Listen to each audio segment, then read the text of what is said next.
सत्संग से सोधी आवे, नहीं जीव 84 में जावे। सत्संग से सोधी आवे, नहीं जीव 84 में जावे। अब मेटो द्वेष और राग, हो राग या उम्र बतेरी जाली। अब मेटो द्वेष और राग, हो राग या उम्र बतेरी जाली। अब उस परम पिता परमेश्वर परम पूज्य कबीर जी, जो एक जुलाहा जाति में, एक झोपड़ी में रहने वाला, एक धोती लंगोटी में रहने वाला, और उसको भगवान मानना बालकों का खेल है, लेकिन वो परमात्मा है और थे और रहेंगे, क्योंकि हम समझ नहीं सके। अब उसको कोई परमात्मा मान सकता है?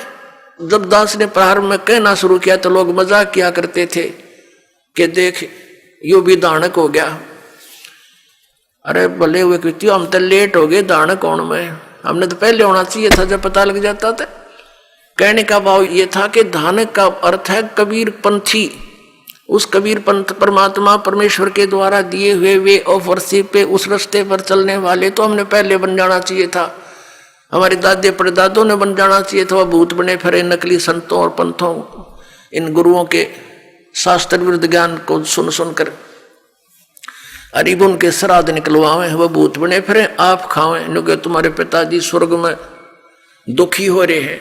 अरे स्वर्ग की तो हो गया जहाँ दुखी हो रहे हैं, नो कहना नरक में डलवा दिए उल्टी साधना करवा के, और फिर आप पेट भरें और श्राद्ध के तुम्हारे पिताजी खावें। वाह भाई वाह। तो कहने का भाव ये पुण्यात्माओं, शास्त्र विरुद्ध साधना करने से हम बहुत हानि उठा चुके हैं। उस दानक जुलाहे कबीर जी को और भगवान मानना, ये भी एक 8वां जुबा के 10वां जुबा समझ लियो, लेकिन वो भगवान है ही। हमारे ना मानने से उनकी वो प्रभुता समाप्त नहीं हो सकती, क्योंकि हम नहीं पहचान पा रहे लाल है ये, हमें विश्वास नहीं हो पा रहा, तो ये हमारी बाल बुद्धि का ही परिणाम है। लाल तो इतनी ही कीमत रखता है, वो लाल है, वो पूर्ण परमात्मा है, और वहां लीला करने के लिए सह शरीर आए थे, सह शरीर चले गए थे, और पूरा ज्ञान उन्होंने हमें बताया आकर के, जो दास आपको बता रहा। तो प्रसंग चल रहा है, हम उसी पर आते हैं।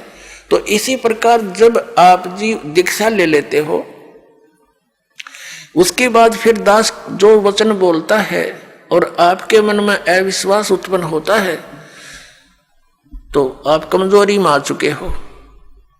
क्योंकि आप कितने दिनों से भक्ति कर रहे होगे, जब से जन्म हुआ। पवित्र हिंदू धर्म में तो शायद कोई ही व्यक्ति ऐसा हो, एकाधा नास्तिक, जो भगवान नहीं कहता हो या उसको नहीं मानता हो।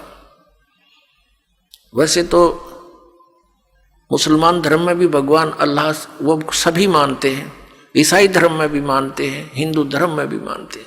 और आप कितने दिन से ज्ञान सुनते आ रहे हो, और दास जो भी ज्ञान आपको सुना रहा है, उनके एक पॉइंट को क्लियर करने के लिए 3-3, 4-4 प्रमाण देता है। और पहले आपने जो अज्ञान सुन रखा था उसका कोई सिर पैर नहीं, और आपको स्वीकार्य था। अब ये क्यों अग्रम अग्रम इतनी हो रही है आपके माइंड में, काल को ये चिंता बनी रहती है, कहीं ये इस मार्ग पर दृढ़ ना हो जा और इसका बेड़ा पार ना हो जा, तेरे हाथों से ना निकल जा। तो पुण्यात्माओं, उपदेश लेने से पहले दास ने बहुत सुविधा उपलब्ध कर रखी है। जिन दिनों में सत्संग होता, सत्संग सुन करो। फिर परमात्मा ने दया बख्श रखी है एक पवित्र टीवी चैनल पर, उसने साधना के ऊपर शाम को 8 बजे सत्संग आता है, वहां सुनते रहो। कहने का भाव ये है कि आप जी पहले कति कंसेप्ट क्लियर करो, जब आओ यहाँ पर और नाम लेकर फिर जो सही दृढ़ होकर आते हैं उनको कुछ चंद ही दिनों में परमात्मा के वो चमत्कार शुरू हो जाएंगे। क्योंकि कनेक्शन ले लिया बिजली का, कनेक्शन लेते ही आपके पंखे चलेंगे, सब कुछ ठीक चलेगा। यदि कनेक्शन लूज हो गया, ना पंखा चलेगा ना कोई और सुविधा उस पावर से होगी। जो पावर सत्र का काम है तो पावर से ही होगा। तो इस प्रकार आपका अगर कनेक्शन लूज रह गया, यानी आपका नाम खंडित हो गया, तो मालिक की पावर आपके घर पर या आपकी बॉडी में काम नहीं करेगी। इसके लिए परमात्मा ने बताया है कि अनंत कोटि बाजी जहां अमन रचे सकल ब्रह्मांड ही, कहे कबीर मैं क्या करूं ये काल करे जीव खंड। कि मैं इतना समर्थ हूं। परमेश्वर कबीर जी कहते हैं अनंत कोट बाजी जहां मैंने रचे सकल ब्रह्मांड।